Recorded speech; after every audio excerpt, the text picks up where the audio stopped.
ځکه چې مسافر په دوه قسمه دی، یو ته شرعي مسافر وای، بل ته عرفي مسافر وای.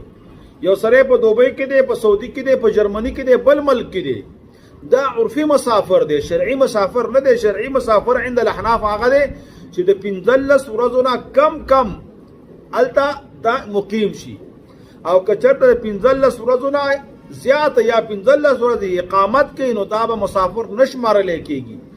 دا په مونځ کې قصر نه کوي، بلکې دا به هغه کوي چې کم د پکور او کلي کې کوله، لہذا قرباني به هم دا کوي.